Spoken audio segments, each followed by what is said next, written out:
Pour moi, mes frères, je ne suis pas venu à vous avec les discours de la sagesse. Ma parole et ma prédication n'ont pas consisté dans les discours persuasifs de la sagesse. 1 Corinthiens 2, 1, 4. L'apôtre vient de rappeler comment Dieu choisit ses instruments pour l'accomplissement de ses desseins dans le monde. Il choisit les choses qui, humainement parlant, sont folles pour confondre les sages, celles qui sont faibles aux yeux du monde, pour confondre les fortes.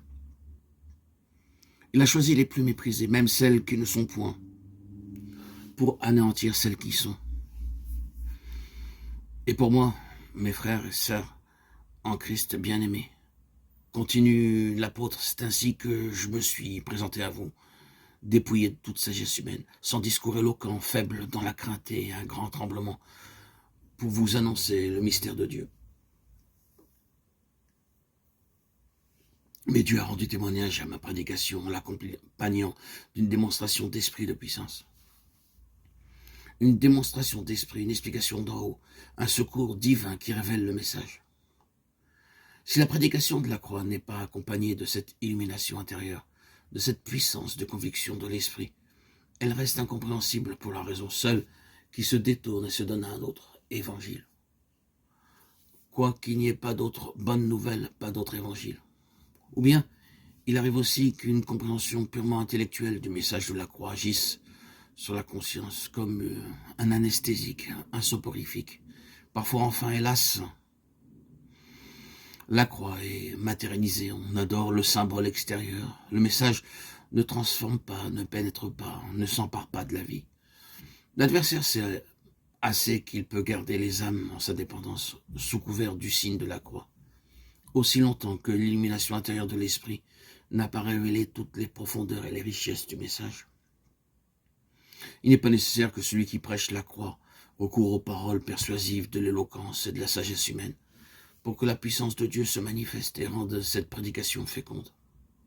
Au contraire, l'apôtre nous avertit que ceci voilerait le message, le cacherait. Christ m'a envoyé pour annoncer l'évangile, non avec les discours de la sagesse, de peur que sa croix ne soit rendue inutile. 1 Corinthiens 1, 17.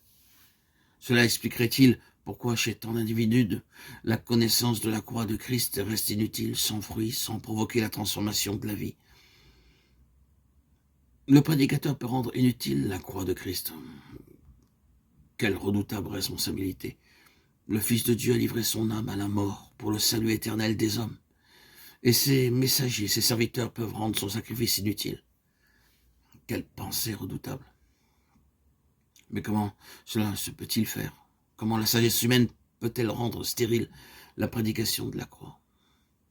Ne serait-ce pas que l'homme préoccupé de rhétorique, de forme oratoire, n'a pas été lui-même saisi par la croix de Christ, par la folie de la croix, où le moi est crucifié, de ce qu'il n'est pas comme Paul, l'esclave de Christ, de sorte qu'il se préoccupe surtout de la forme de son discours et attire l'attention sur le messager plutôt que sur le message, sur la forme plutôt que sur le fond, sur le serviteur plutôt que sur le maître. N'avons-nous pas le droit de penser que la prédication de la croix doit être le message qui touche le plus directement, le plus profondément le cœur du Père? Et ne comprenons-nous pas qu'il refuse de bénir quiconque se sert du message au lieu de le servir? Dieu refuse que ceux qui annoncent la mort de son Fils en dérivent quelque gloire pour eux-mêmes, quelque encens. La tragédie du calvaire doit être présentée à un monde qui meurt dans toute sa tragique réalité. Et des fleurs de rhétorique y sont aussi peu à leur place que l'eussent été autrefois de vraies fleurs tressées ou suspendues à la croix par les témoins de l'agonie en Golgotha. D'ailleurs, le thème même du calvaire ne se prête pas aux dissertations. Il n'y a rien dans la croix, rien dans son horrible réalité, rien dans la prédication de son message qui puisse servir d'aliment à la vanité ou à l'orgueil.